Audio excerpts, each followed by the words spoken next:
So, one of the difficulties in transitioning to being a Gynarchist is actually a very human thing that can happen when you are exiting any kind of group that you were previously part of, but it's even worse when you're in a hate group. I used to be in a very vile, misogynistic hate group. I had a very bad upbringing. I was obviously part of a hardcore Republican family. I still have hardcore Republican family members. I just don't think the same way that they do anymore.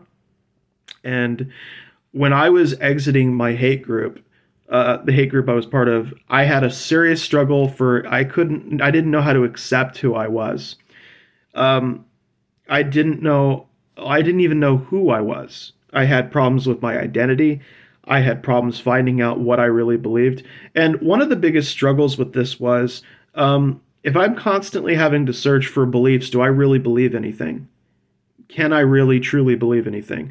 When you are constantly going from one group to the other while you're trying to find yourself, there is a tendency to kind of like be self-deprecating. At least for me, that's how it was. Like when hate is hate, hate doesn't just affect other people. Hate gets inside of here and it twists you up inside. It makes you somebody that you can't even recognize.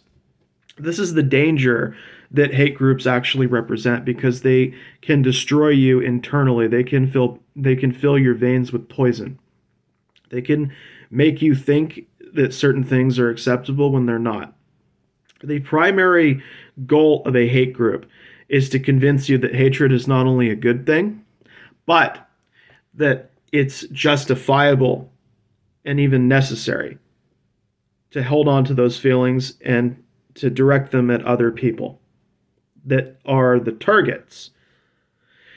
And that right there is there's like so many things that are going on that these young men, sometimes young women too, but particularly young men, they don't understand. They're too vulnerable to realize just what level of manipulation they're undergoing. And I was one of those young men. I did not realize I was being manipulated, but they made a very critical mistake. What they did was they were introducing some of the lexicon of gynarchy while at the same time trying to condition me to hate women and girls, which was a huge fuck up. And what ended up happening was I ran into some material on the internet where women were running things, and I liked it. And that made me feel at first like I was betraying the group that I was a part of. I felt like, wow, how is this possible for me to like this material? Aren't I supposed to be this thing? But I wasn't that thing. I was actually gynocentric. And it was really hard for me to leave that hate group. It was really hard for me to exit that stage because I had been undergoing the brainwashing. And then I found the material. And it obviously, if you can't guess at this point, it was unfortunately erotic material. It had to do with women running the world, although it wasn't always explicitly like that. Sometimes it was just women killing a bunch of men or engaging in destruction. Yet despite all these things happening, the idea of women running things, for some reason this appealed to me. And I think that some of these hate groups are led by people who may have secret fantasies or may have these desires for women to run things, but are petrified or afraid for whatever reason. And so, or it could just be that it's just plain straight up old irrational hatred, or it could be hatred based on personal experience, or whatever.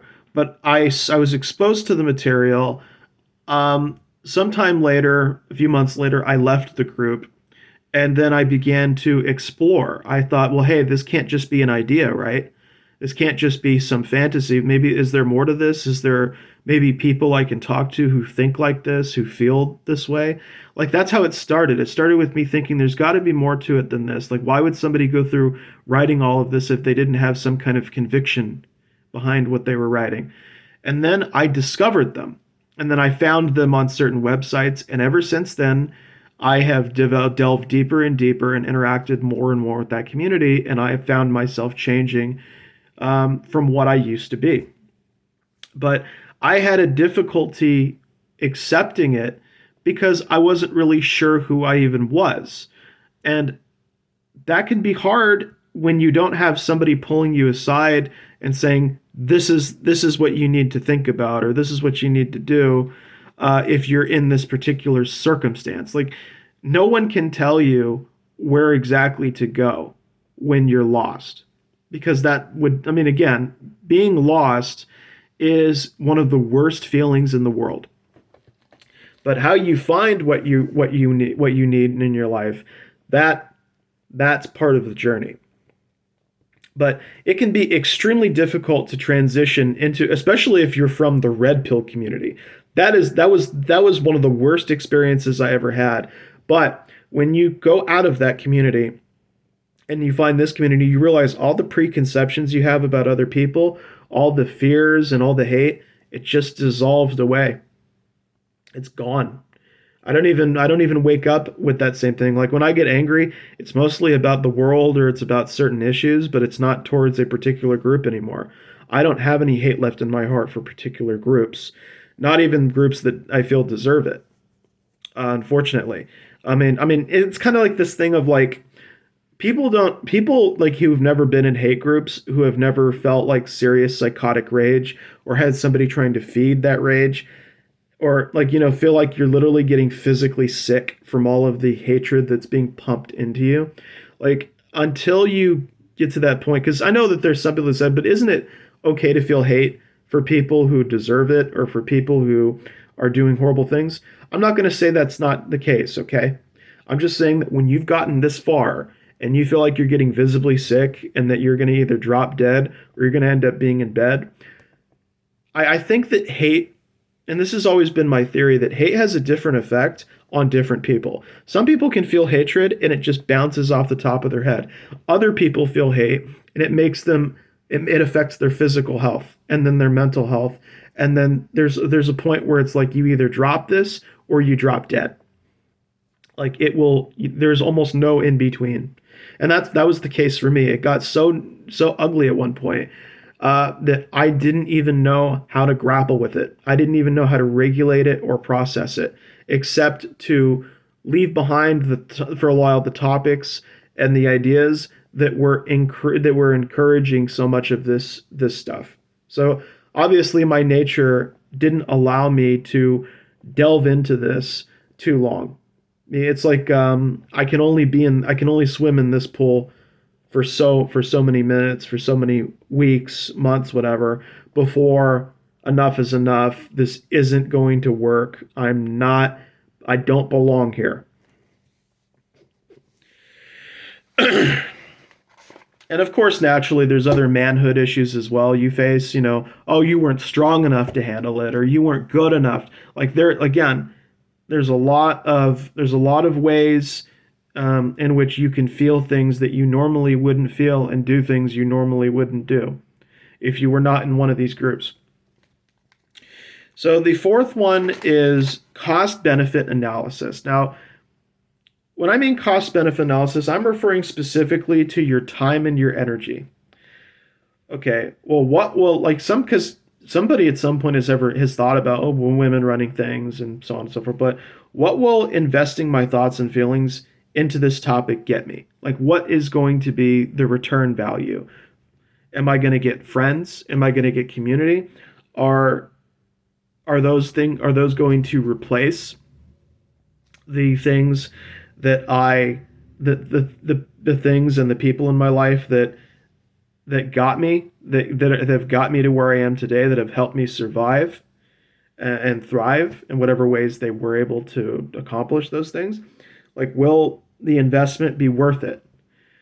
Because if you know that a thought or an ideology is on the fringe or it's not particularly popular, you have to justify your investment of your thoughts and your feelings into that topic. You can't just tell yourself, "Oh, I'm just going to do it."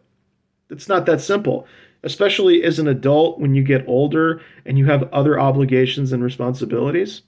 You have to justify it. You have to tell yourself that there's a good reason for this, that there's a good reason for your thoughts and your feelings being put into the bank that is the Gynarchy community. Like, I like, what's my return? And for some people, it can be difficult to want to transition into it because it's like, okay, let's say I go there. What am I getting when I'm there? What am I getting? Is it of comparable or greater value than what I currently have in my community with the people in my life? I have a few more. I think I only got up to 7. The next one is the next challenge you may face is, will forming this new identity create distance between myself and the people I personally know? So, new ideas and new thought processes can actually be a scary thing because it can make you think about other people in your life in a way you never thought about them before. It can make you feel about people in ways you've never felt about them. Like, for instance, when I was developing a more non religious identity in my teens and early 20s, I started looking at religious people differently than I did before I even knew who they were. Before I knew who these atheist YouTubers were, before I knew who Christopher Hitchens was, I didn't see or think about religious people the same way I did after I was introduced to their particular thinking, their ideas. I started seeing everything differently. And that affected my willingness to engage with those people. It affected my desire to have friends with them, to interact with them. I have a friend right now who is a religious person, but he didn't tell me he was religious when we first met. And he mostly keeps it to himself. So that should tell you a lot about how the conversations around religiosity and non-religion can affect who you want to be part of, who you want part of your life. And the same thing goes for being a gynarchist, right? When you develop this thought process, when you start thinking women should be running things, whether it's community or whatever, then you start looking at the people, you start looking at everything differently, especially the people in your personal. You're like, why do they not think the way I do? Why do they look at the crime statistics and why do they think there's nothing wrong with why do they think there's nothing wrong with men running things when they're doing all this damage, when they're making hydrogen bombs, when they're contributing, their leadership has contributed to the planet being uninhabitable, when they've created an economic environment where it is simply more difficult to get a job unless you contribute yourself to the destruction of the environment. Like, in order to get work, you have to have as many options as possible. Well, having a vehicle guarantees that you can have more options for work. But if you don't have that, well, then you still have to ride a bus. So how do you contribute to the environment while at the same time expanding your economic options? And ultimately, for many of us, giving up on having a vehicle is giving up on having as many options, and therefore that limits our ability to look for work and support ourselves and take care of ourselves.